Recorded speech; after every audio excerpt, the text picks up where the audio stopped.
저는 김민수 박사입니다. 지난 20년간 간 전문의로서 수많은 환자들을 진찰하며 간 건강의 중요성을 깊이 깨달았습니다. 오늘은 여러분과 함께 간 손상의 초기 신호와 이를 예방하고 치료하는 방법에 대해 이야기하고자 합니다. 간은 우리 몸에서 독소를 걸러내고 소화를 돕고 영양소를 대사하는 등 필수적인 역할을 수행하는 놀라운 장기입니다. 하지만 현대인의 잘못된 식습관, 과도한 음주, 약물 남용으로 인해 간 건강이 점점 더 위협받고 있습니다. 한국간재단에 따르면 간 질환은 현재 우리나라에서 중요한 공중보건 문제로 떠오르고 있으며 가공식품 소비와 알코올 섭취 증가로 인해 2030년까지 간 질환 환자가 약 25% 증가할 것으로 예상됩니다. 이 글을 통해 저는 여러분이 간 건강을 지키기 위해 알아야 할 12가지 이상 신호와 이를 관리하는 실질적인 방법을 공유하겠습니다. 제 경험과 연구를 바탕으로 여러분이 간 건강을 회복하고 유지할 수 있도록 돕고 싶습니다. 우선 간이 왜 중요한지부터 이야기해 보겠습니다. 간은 우리 몸의 해독 공장이라고 할 수 있습니다. 매일 우리가 먹는 음식, 마시는 술, 복용하는 약물에서 나오는 독소를 처리하며 지방을 분해하기 위한 담즙을 생성하고 단백질과 비타민을 합성해 몸의 균형을 유지합니다. 하지만 간이 손상되면 이러한 기능이 제대로 작동하지 않아 전반적인 건강에 심각한 영향을 미칩니다. 다행히도 간은 놀라운 재생 능력을 가지고 있어 적절한 관리와 생활습관 변화로 손상을 회복할 수 있습니다. 제가 진료실에서 만난 많은 환자들이 간 손상의 초기 신호를 무시했다가 더 심각한 상태로 발전한 경우를 보았습니다. 그래서 오늘 여러분이 제때 조치를 취할 수 있도록 간 손상의 12가지 이상 신호를 하나씩 자세히 설명하겠습니다. 첫 번째 신호는 변의 색깔 변화입니다. 저는 종종 환자들에게 변의 색깔을 관찰하라고 조언합니다. 왜냐하면 변은 간 건강에 중요한 지표이기 때문입니다. 정상적인 변은 담즙 덕분에 갈색을 띠지만 간이 손상되거나 지방간이 있을 경우 담즙의 흐름이 막혀 변이 창백하거나 점토색으로 변할 수 있습니다. 몇 년 전 40대 환자분이 창백한 변과 함께 피로감을 호소하며 저를 찾아왔습니다. 초음파 검사 결과 초기 지방간이 발견되었고 식이 조절과 운동으로 상태를 많이 개선할 수 있었습니다. 또한 소화되지 않은 지방 때문에 변이 물에 뜨는 현상도 나타날 수 있습니다. 이런 증상이 있다면 주저하지 말고 병원을 방문해 간 기능을 확인하세요. 두 번째로 주의해야 할 신호는 암행증, 즉 밤눈 어두움입니다. 어두운 곳에서 잘 보이지 않거나 밤에 운전할 때 어려움을 느낀다면 간 문제를 의심해 볼 수 있습니다. 간은 비타민 A를 운반하는 레티놀 결합 단백질을 생산하는데 이 단백질은 눈의 망막세포가 어두운 환경에서 잘 작동하도록 돕습니다. 간이 손상되면 이 단백질의 생산이 줄어들어 시력이 영향을 받을 수 있습니다. 예를 들어 저는 30대 후반의 여성 환자를 진료한 적이 있는데 그녀는 암행증과 함께 피로와 소화불량을 호소했습니다. 혈액검사와 간 기능 검사를 통해 초기 간 손상을 발견했고 비타민 보충과 식이요법으로 증상을 완화할 수 있었습니다. 암행증이 있다면 단순한 눈 문제가 아니라 간 건강을 점검할 기회로 삼으세요. 세 번째 신호는 다리나 발의 부종입니다. 병원에서 환자를 진찰할 때 특히 중년 이상의 환자분들께서 다리나 발이 붓는다고 말씀하시는 경우가 많습니다. 이를 의학적으로 주변부 부종이라고 부르는데 간 손상과 직접적인 연관이 있을 수 있습니다. 간은 알부민이라는 단백질을 만들어 체액 균형을 유지하는데 간이 손상되면 알부민 생산이 줄어들어 체액이 조직에 축적됩니다. 특히 중력 때문에 다리와 발에 물이 고이는 경우가 많습니다. 몇 달 전 50대 남성 환자가 다리 부종과 피로감을 호소하며 저를 찾아왔습니다. 간 초음파 결과 초기 섬유증이 발견되었고 적절한 치료와 생활습관 변화로 부종이 많이 줄어들었습니다. 부종이 있다면 간 건강을 점검하는 것이 중요합니다. 네 번째 신호는 눈꺼풀 주변에 생기는 노란색 또는 흰색 덩어리입니다. 의학적으로 잔텔라스마라고 불리는 이 현상은 콜레스테롤이 축적되어 생기는 것으로 간이 콜레스테롤을 제대로 처리하지 못할 때 나타날 수 있습니다. 저는 진료실에서 이런 증상을 보이는 환자들에게 간 기능 검사와 지질 프로필 검사를 권장합니다. 예를 들어 45세 여성 환자가 눈꺼풀에 노란 덩어리가 생겼다고 찾아왔을 때 그녀의 간 효소 수치가 약간 상승해 있음을 발견했습니다. 식이 조절과 운동을 통해 콜레스테롤 수치를 낮추고 간 건강을 개선할 수 있었습니다. 이런 작은 신호를 무시하지 마세요. 5번째로, 오른쪽 갈비뼈 아래에서 느껴지는 압박감이나 불편함입니다. 간은 오른쪽 상복부에 위치해 있어 손상되면 이 부위에서 불쾌감을 느낄 수 있습니다. 특히 식사 후에 이런 증상이 심해진다면 담즙의 흐름이 막혔거나 간이 부어있는 신호일 수 있습니다.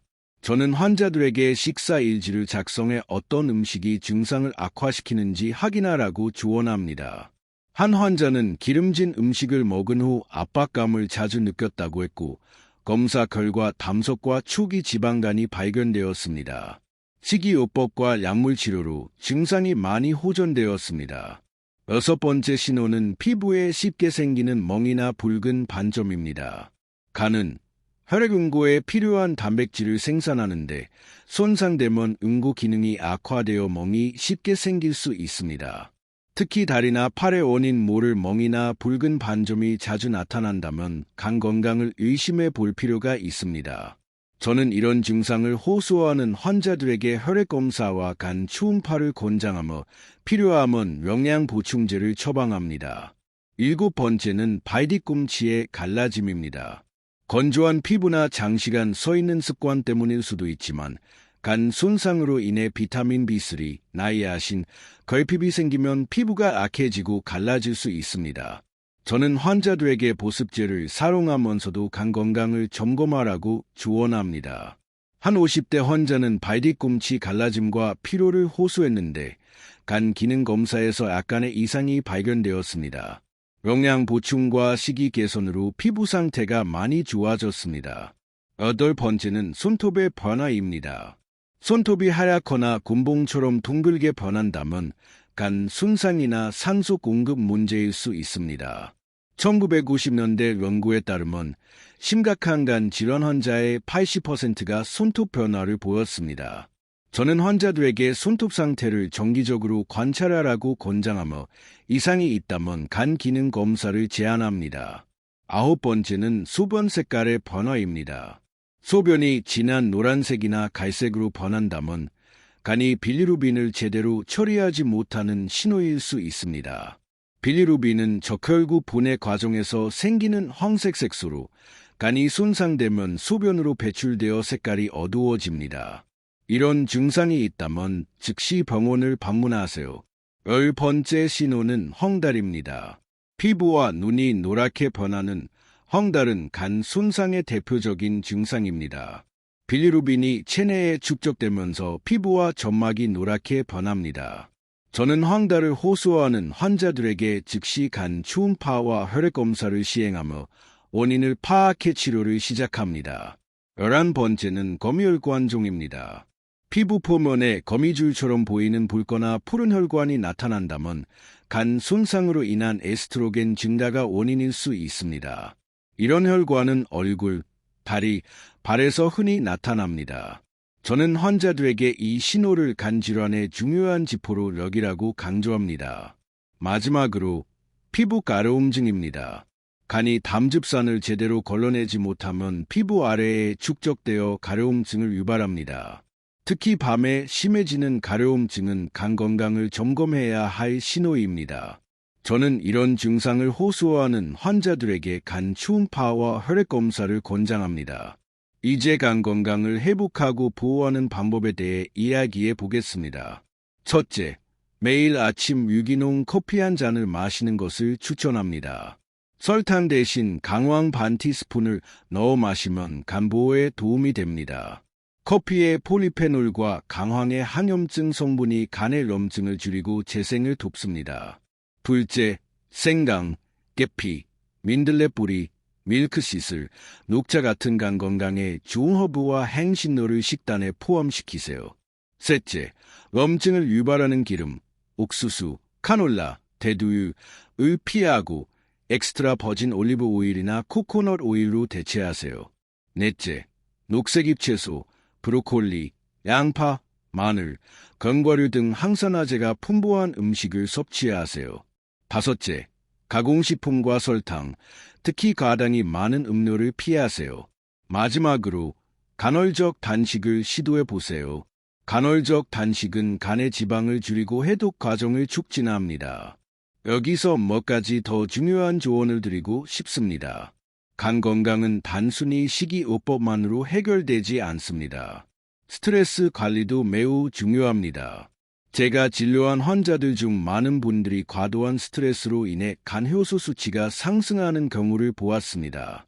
스트레스는 염증을 유발하고 간에 부담을 줄 수 있으므로 명상이나 요가 같은 이완 기법을 일상에 포함시키세요. 예를 들어 한 40대 직장인 환자는 과중한 업무 스트레스로 인해 간 기능이 저하된 상태로 저를 찾아왔습니다. 명상과 식이 조절을 병행한 결과 몇 달 만에 간 효소 수치가 정상으로 돌아왔습니다. 또한 규칙적인 운동은 간 건강에 필수적입니다. 운동은 간에 쌓인 지방을 줄이고 혈액순환을 촉진해 간이 더 효율적으로 독소를 처리하도록 돕습니다.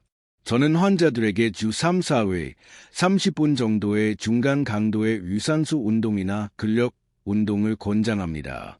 예를 들어 한 50대 여성 환자는 걷기와 가벼운 웨이트 트레이닝을 시작한 후 지방간이 크게 개선되었습니다.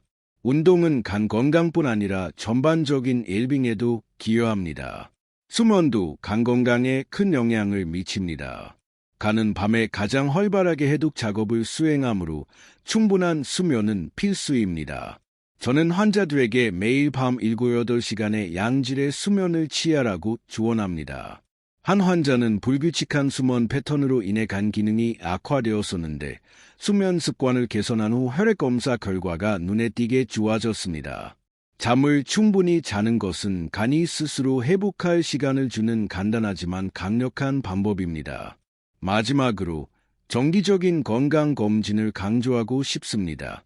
간 질환은 초기에는 증상이 미미할 수 있어 많은 환자들이 문제를 늦게 발견합니다.